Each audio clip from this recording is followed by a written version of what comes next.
What? Well, you're obviously quite disappointed with you on the podium. What's the feeling now? A few minutes after, how do you feel about it?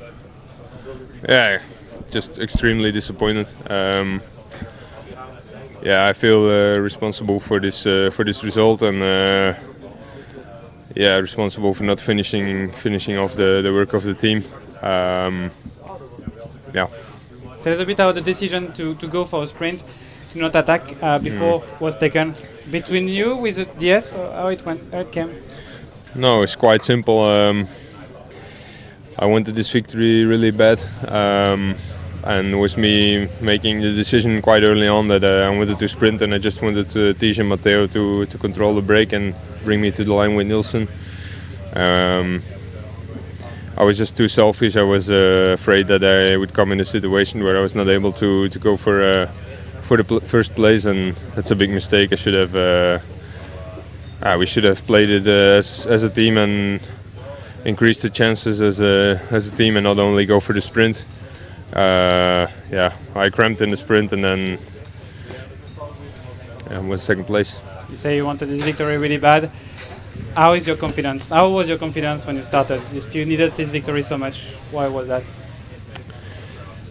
Well, I've been through a pretty rough year, I would say.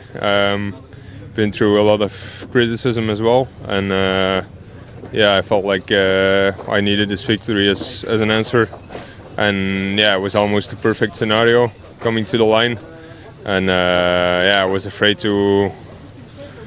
Yeah, it's just silly to say, but I was afraid to be behind the teammate who attacked, and yeah, that's just it's not good. It's not who I am. It's not my personality. It's a decision against my nature, I would say, and that's why I'm so disappointed. I think we all would have bet on you winning that against Powless and you yourself.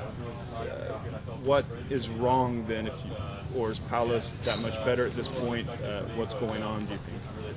Yeah, like, of course, it's a big lesson that you never have to underestimate someone else. That's for sure. And also, yeah, of course, I didn't expect to cramp in the sprint, which happened.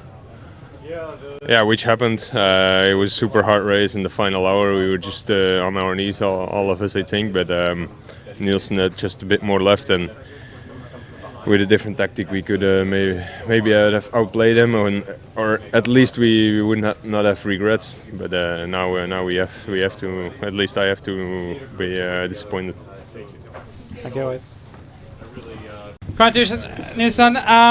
You got some nice victory already, but how do you rank this one against 3 Visma like that? Yeah, this with the way the race played out and the people that were starting today, it definitely feels like the most accomplished victory I've had yet.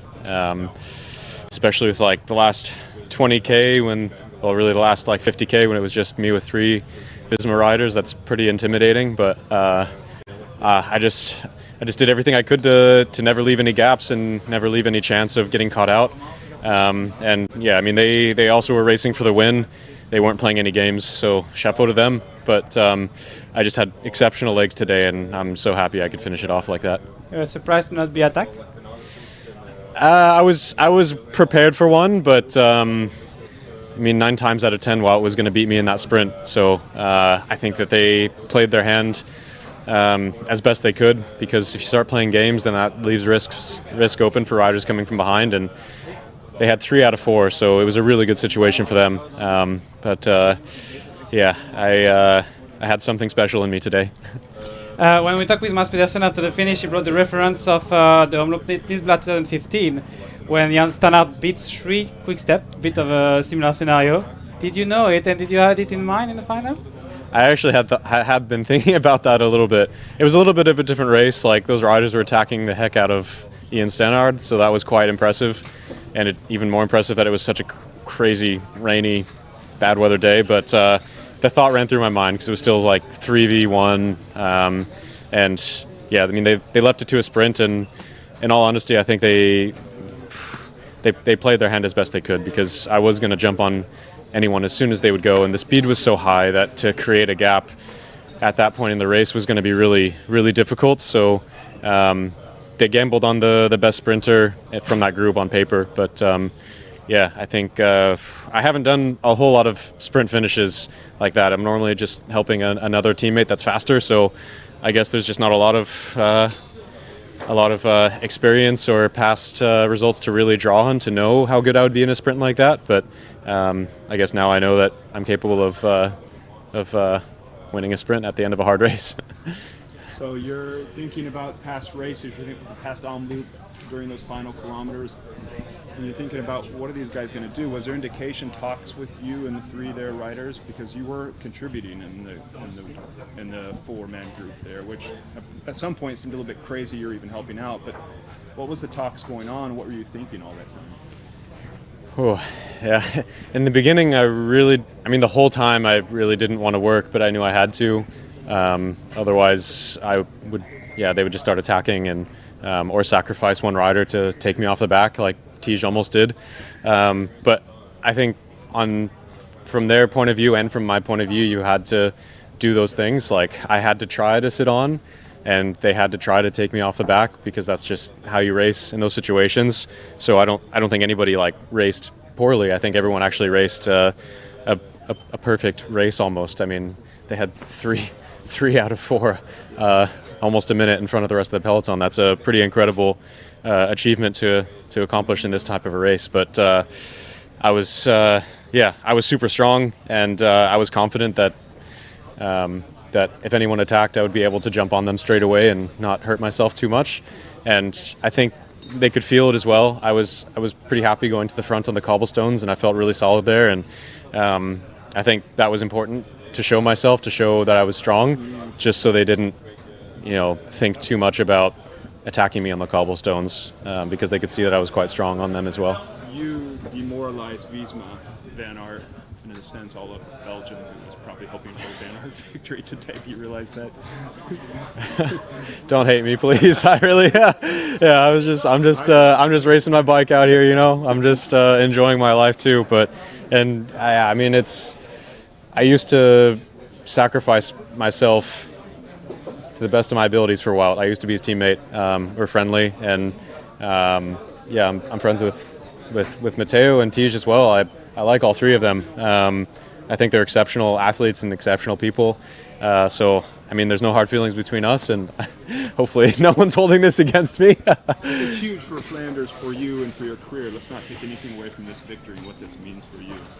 Yeah, it is. Like I said, this is probably the most satisfying victory I've had in my whole career. So I'm just immensely proud. Sunday. Yeah, definitely good for Sunday. I think one of the biggest hurdles is having confidence in these kinds of races, because the cobbles are hard on everyone.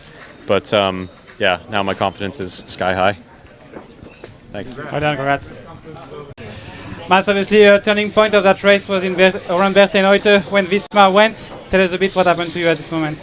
Yeah, I was just too far behind. I got boxed a little bit on the right side of the road, and they went a little bit earlier than I expected, but it was super smart from them. They stretched it out, so they made it basically impossible for the rest of us to move up and then join the fun when they went. So chapeau to Visma. Yes, that was a really hard race to read a bit, because with the wind he was really nervous. He could have gone everywhere a bit.